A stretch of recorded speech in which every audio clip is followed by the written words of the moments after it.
I mean, I want to try to do something which I don't know if it's going to work, but I'm going to be using this media encoder to record media encoder doing something. So first I'm going to pause this. Okay, okay, now I downloaded a file from the internet, and it's a music file, Fleetwood Mac, and I made some alterations to it. That doesn't matter. The thing is, what I want to show you is, I want to take this file, I'm going to re-encode it, and I want to show you what the effect of this variable bitrate stuff is about, and why that might be desirable.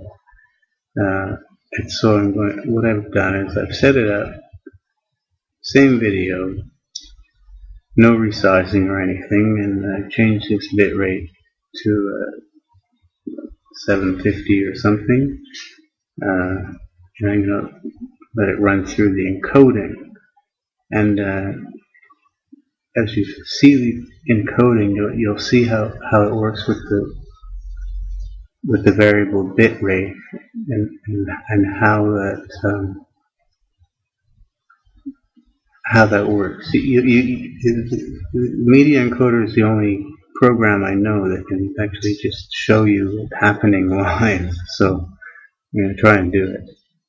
Alright, so I'm going to keep this. This is the current format that it's in, and I've set it up already. And here, that's the file. The compression I've set to 750 variable bit rate.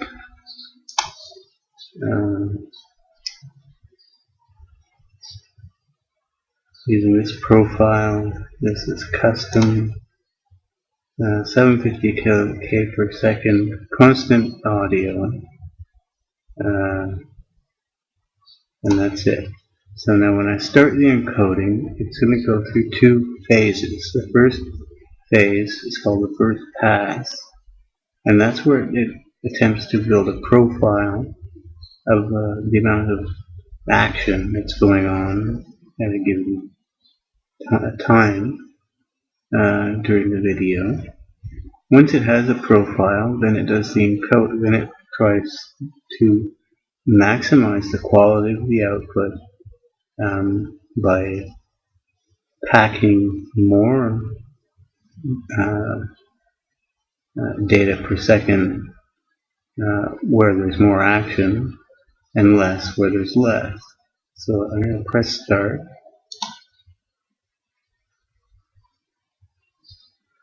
Okay, now it's going through the first pass. You can see it's at 100% CPU load, and I don't know how to tell it to use less load. It expects the time for the first pass to be about 4 minutes. So there's not much to see in this part, so I'll just pause the other and let it complete this. Okay, now it's gone into the second pass. It expects to take 10-12 minutes to complete. Now over here, this shows you the actual bit rate of data that's being displayed, okay? And this slash, this is the, it's computed, this is going to be the average total, including audio and video, for the video, the outputted video. Now, you'll notice that at certain points that this bit rate is going here it's up to 13, now 1400 it went up to. Remember that the average is 700 is what I've set for the average. But at certain instances in the video where there's lots of action, that can go up to 1300 kilobits per second, or even as high as 4,000 or 5,000. Okay. Now, if you encoded a video with constant bit rate, you would never be able to clearly render scenes that have a lot of motion in it and a lot of action going on, because there's simply everything is at the same rate.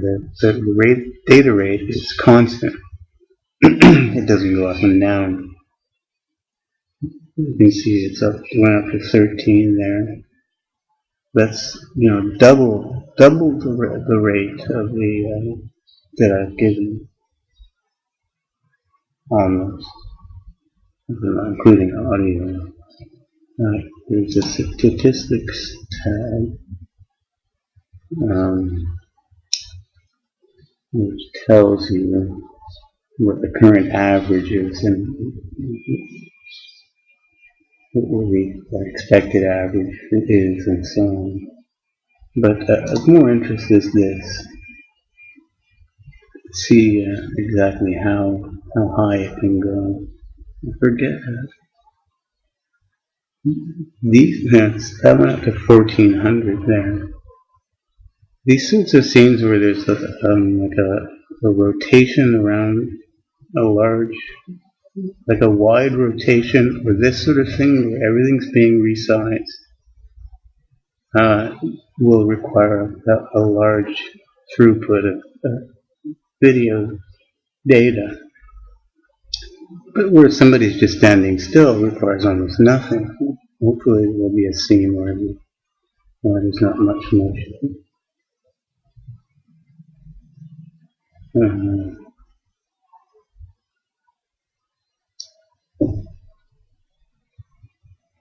Because you can see it, you'll see it sometimes drop down to nearly zero if there's almost nearly a still image scene.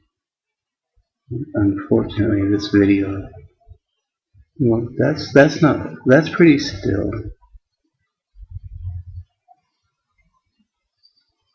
As long as there's no panning. Panning is costly,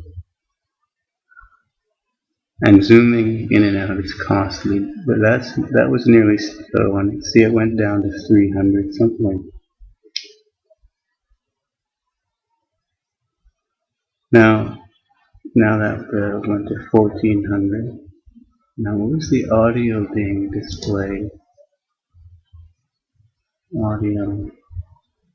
Okay, it's just not doing anything. It's just constant. These numbers aren't changing. You can also have variable audio bit rates. And for music especially, variable audio is pretty much a necessity.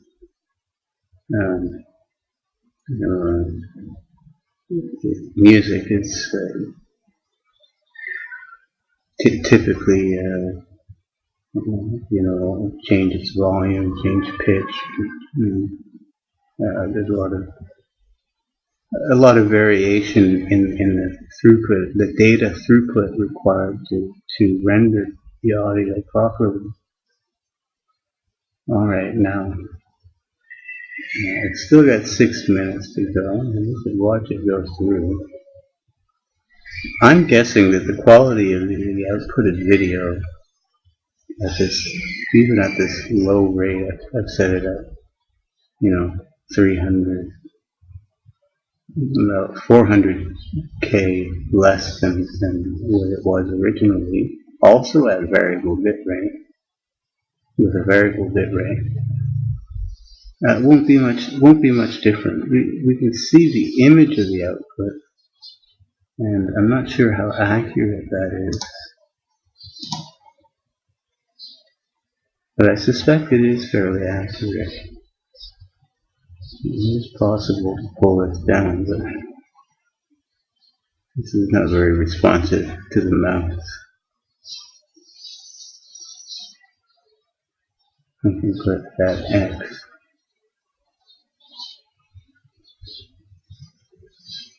No, it's gone way up here. Number 13. Now I deal with AVI files, okay? Typically, because of the advent of this virtual dub program, which allows you to do certain types of editing without having to go through the step of re-encoding. Now, AVI files, the AVI specification, the format, doesn't allow for variable bit rate audio. It expects constant bitrate audio, although, as you know, AVI audio video interleaved files do have variable bitrate audio in them, and that's done through a kind of hack mechanism where the decoder, I suppose, is the audio part of the decoding is taken over by another either another component, or it's faked in some way, simply because the audio quality that you're going to get with constant bitrate is very low. You know, a constant bitrate audio at let's say 128K kilobits per second might sound pretty good, but that's constant. So when there's silence going on, it's still pumping out 128 kilobits per second, where you could have used all of that data space, which is full of zeros, to pack information in. And so you can have audio bit rates going up and down like these. This video bit rate goes up and down, going as high as up to maybe 400, 500 kilobits per second, or even 1,000. 1,000 is C quality sound, like FLAC, FLAC, lossless audio files are typically 2,000 I think 1 or 2,000 kilobits per second constant bitrate. So that's why the MP3 format was invented, to allow you to have, instead of having these gigantic audio files, someone found a mechanism for having the data transfer rate vary over time, and so that the audio itself could be compressed and decompressed in a MP3 pretty efficient in its decompression. And so an MP3 file, which is only a couple megs, sound almost as good as what you would get off of a DVD. The size of a typical 3-minute song is some, I don't know, 20 megs, 50 megs, very, very large files. I have some FLAC files, some check.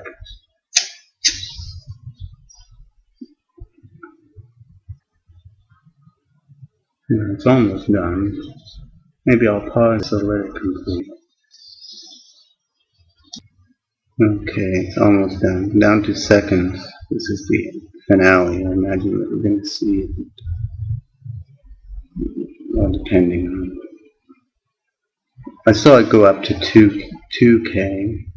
Remember, there's always 128 you gotta subtract from this to know what it really is for the video. So that's when it says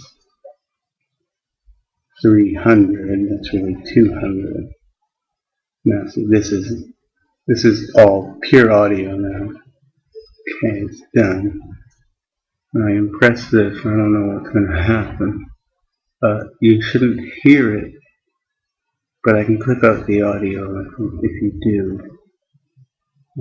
Actually, I'm going to close it. I set it to go to 10.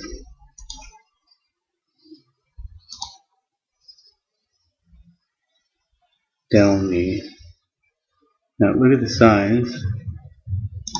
And I'm not going to play it from here. I'm going to close reduce the strain on the computer. Alright. Now, let's just move this.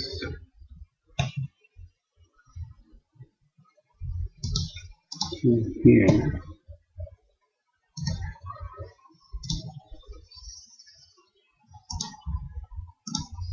So we can compare the so now we've got 750 variable bit rate video, constant audio. The file size is quite a bit smaller. Now, what about the quality? The quality of this wasn't that great to begin with. But first, let's look at this one. We'll put it on mute.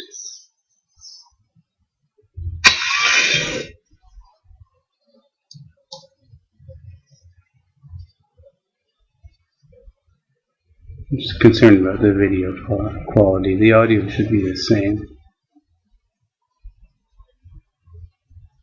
Okay, so I'll skip ahead a bit. Alright, so that's the original. Now I want to open this with the same program.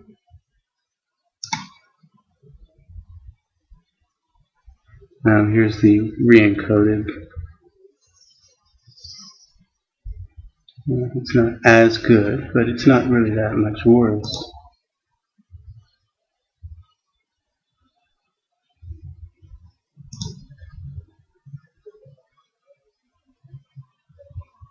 Now we know we've seen that the data transfer rate is going up and down depending on what's seen, where it is, and how much action is going on. And that's how variable bit rate works. I can't really tell that much difference. Let me try specific times.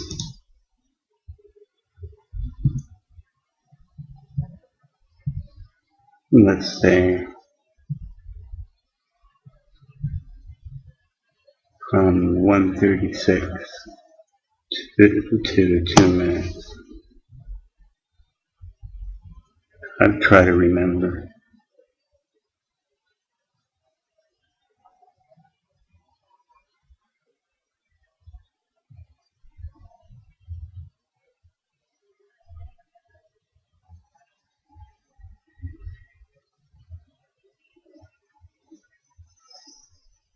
Okay, so let's try this one at for the same time period, if you can remember. 1:36.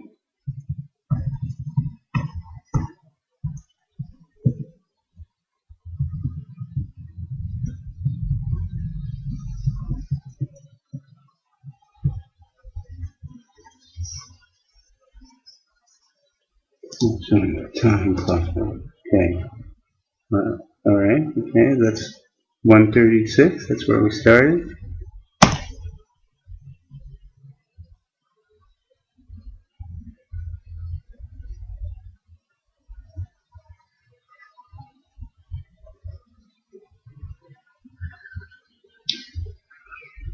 To me, there's not that much different, if any at all, because it's not a very high quality video to begin with.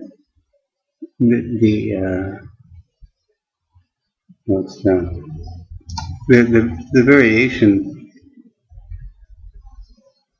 wasn't that great during the encoding. Now, if you saw it constantly going down to 200 or something during the encoding, then you know that you haven't given it enough bandwidth, basically. It's the profile. It draws a profile of action, and it's got to fit as much as it can into that profile. And if at some points it's got to go down to 0, so that there's not enough area, if you like. Think of it as a graph, and the area underneath is the total amount of video data, right? So if that thing is hitting the bottom a lot, then you're probably not able to generate enough area to include all the quality that's available in the video. Now, why I'm explaining all this? Because of the fact that I encode these. What I've been doing is I encode these videos, and I don't really know what the sound quality is like on another machine. I have terrible speakers myself, and it's not a good microphone. But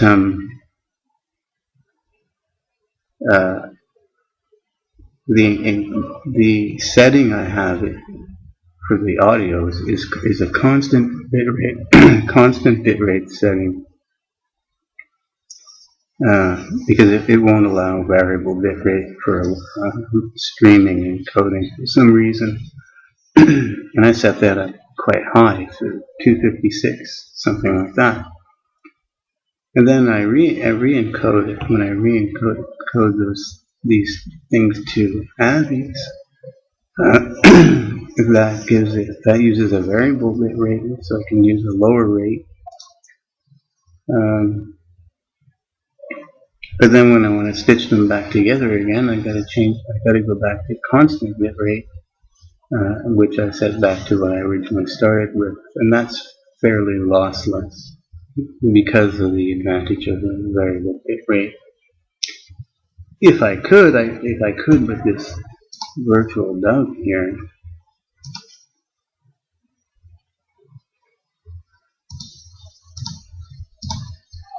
it only gives, well, I could try this one.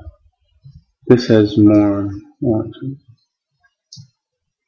I can go up to 320 stereo. I don't know why I've got two things here. Is it 320?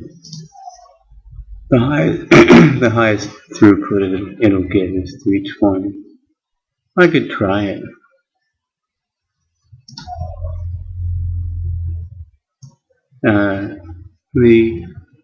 The input is for this particular microphone is at this frequency, so there's no sense in choosing a different frequency.